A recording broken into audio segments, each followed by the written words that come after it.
Hello everybody, it's Peter the Rock.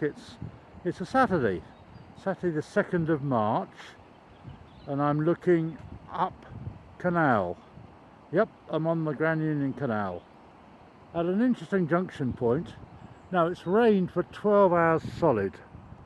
This is where the canal crosses this river here, the Fray River.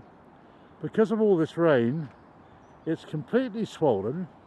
And you see that in fact it's overflowing into Fran's tea garden, which is shut, sadly, so I can't get any tea, but there you go. The amazing thing is that just a sort of night of rain can actually make quite a huge difference to the water levels around here.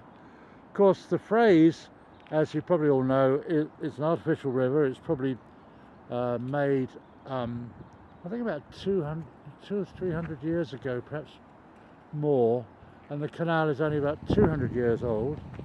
Canals tend to go over rivers, which is the case here.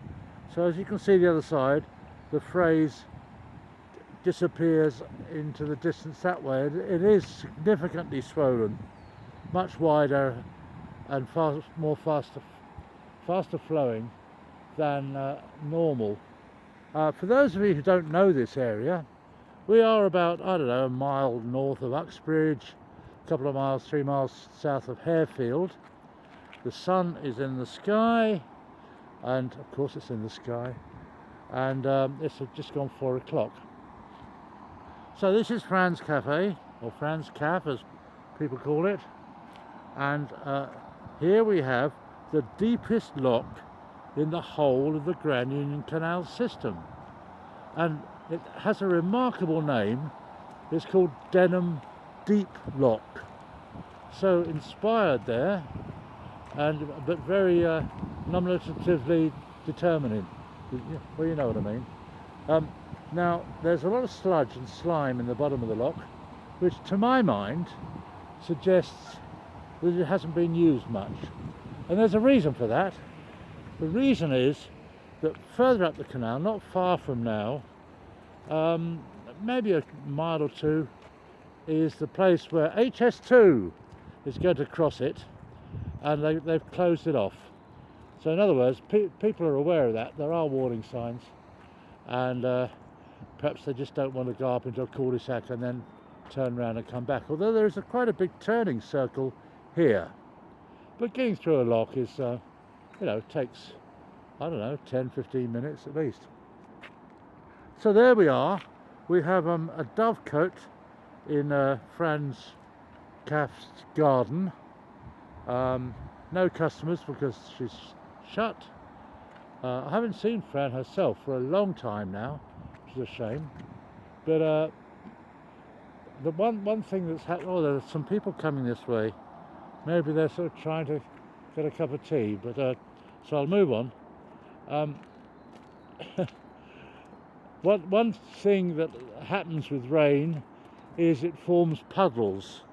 Now these two are miniature puddles compared to the puddles that I've had to skirt and wade through over the last half hour, 40 minutes. You know how I don't like boggy bits. Canal and River Trust, 14D that way. But these are worse than boggy bits. These are sort of watery bits. Please excuse my meteorological analysis. Anyway, it's a beautiful canal. No boats, of course, moving really, because why would you? Don't want to go up to a cul-de-sac. Over there is the River Fray, as I said. It only splits from the Colne, only starts a few hundred yards that way, and was originally built to feed the mills in the Uxbridge area. Now there's a big worry here. There's a danger of death, and there's a sign of a poor chap being electrocuted, just in case you can't read. Fishery affected by overhead power lines. No fishing. There are some overhead power lines, not here.